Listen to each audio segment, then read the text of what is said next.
The Nicomachean Ethics of Aristotle. Read and presented by George Pitropogiannakis. Book 2, Chapter 2. Since then, the object of the present treatise is not mere speculation, as it is of some others, for we are enquiring not merely that we may know what virtue is, but that we may become virtuous, else it would have been useless. We must consider as to the particular actions how we are to do them, because, as we have just said, the quality of the habits that shall be formed depends on these. Now, that we are to act in accordance with right reason is a general maxim, and may for the present be taken for granted. We will speak of it hereafter and say both what right reason is and what are its relations to the other virtues. But let this point be first thoroughly understood between us, that all which can be said on moral action must be said in outline, as it were, and not exactly, for as we remarked at the commencement, such reasoning only must be required as the nature of the subject matter admits of, and matters of moral action and expediency have no fixedness any more than matters of health. And if the subject in its general maxims is such, still less in its application to particular cases is exactness attainable, because these fall not under any art or system of rules, but it must be left in each instance to the individual agents to look to the exigencies of the particular case, as it is in the art of healing or that of navigating a ship. Still, though the present subject is confessedly such, we must try and do what we can for it. First, then, this must be noted, that it is the nature of such things to be spoiled by defect and excess, as we see in the case of health and strength. Since, for the illustration of things which cannot be seen, we must use those that can, for excessive training impairs the strength as well as deficient. Meat and drink, in like manner, in too great or too small quantities, impair the health, while in due proportion they cause, increase, and preserve it. Thus, it is therefore with the habits of perfected self-mastery and courage and the rest of the virtues. For the man who flies from and fears all things and never stands up against anything comes to be a coward, and he who fears nothing but goes at everything comes to be rash. In like manner, too, he that tastes of every pleasure and abstains from none comes to lose all self-control, while he who avoids all, as do the dull and clownish, comes, as it were, to lose his faculties of perception, that is to say, the habits of perfected self-mastery, and courage are spoiled by the excess and defect, but by the mean state are preserved. Furthermore, not only do the origination, growth, and marring of the habits come from and by the same circumstances, but also the acts of working after the habits are formed will be exercised on the same. For so it is also with those other things which are more directly matters of sight, strength for instance, for this comes by taking plenty of food and doing plenty of work. And the man who has attained strength is best able to do this. And so it is with the virtues. For not only do we by abstaining from pleasures come to be perfected in self-mastery, but when we have come to be so, we can best abstain from them. Similarly, too with courage, for it is by accustoming ourselves to despise objects of fear and stand up against them that we come to be brave, and after we have come to be so, we shall be best able to stand up against such objects.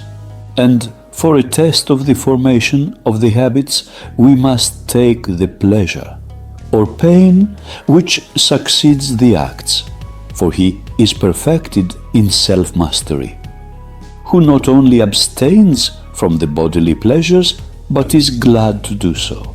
Whereas he who abstains, but is sorry to do it, has not self-mastery.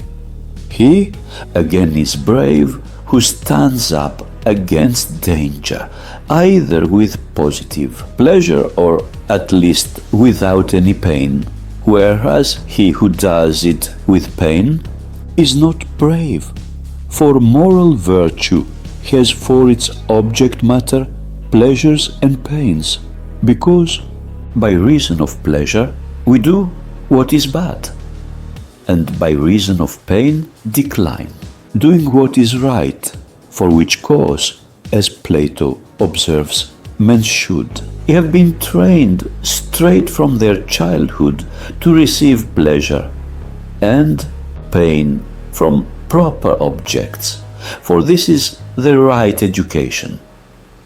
Again, since virtues have to do with actions and feelings, and on every feeling and every action, pleasure and pain follow. Here again is another proof that virtue has for its object matter pleasure and pain.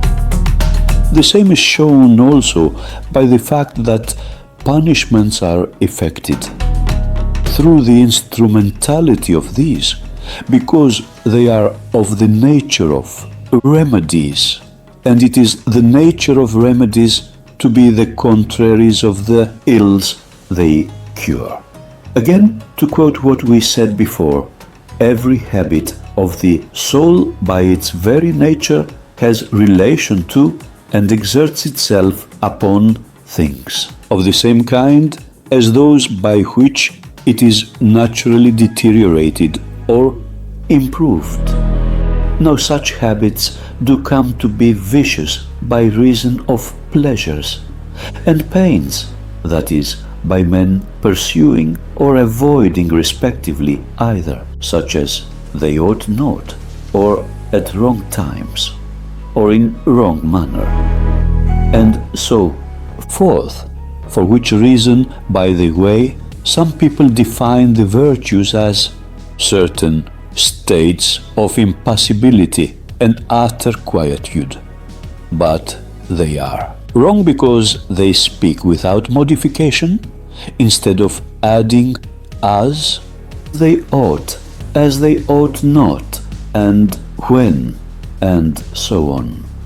Virtue, then, is assumed to be that habit which is such in relation to pleasures and pains as to effect the best results, and vice the contrary.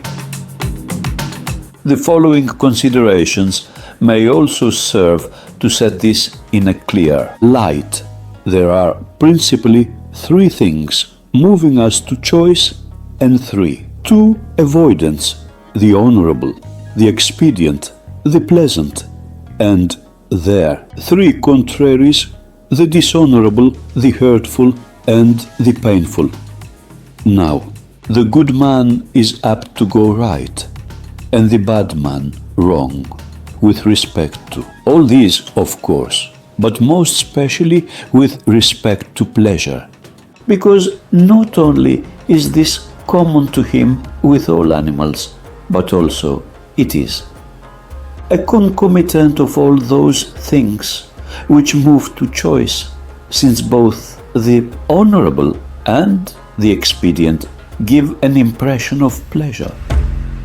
Again, it grows up with us all from infancy, and so it is a hard matter to remove from ourselves this feeling, ingrained as it is into our very life.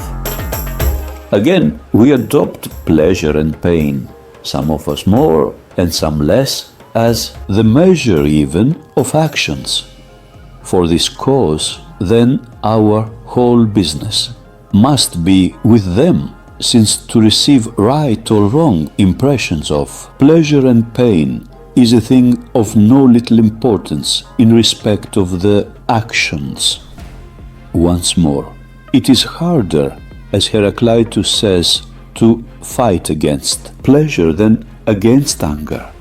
Now it is about that which is more than, commonly difficult, that art comes into being, and virtue too, because in that which is difficult, the good is of a higher order. And so for this reason, too, both virtue and moral philosophy generally must wholly busy themselves respecting pleasures and pains, because he that uses this well will be good, he that does so ill will be bad. Let us then be understood to have stated that virtue has for its object matter pleasures and pains, and that it is either increased or marred by the same circumstances, differently used, by which it is originally generated, and that it exerts itself on the same circumstances out of which it was generated.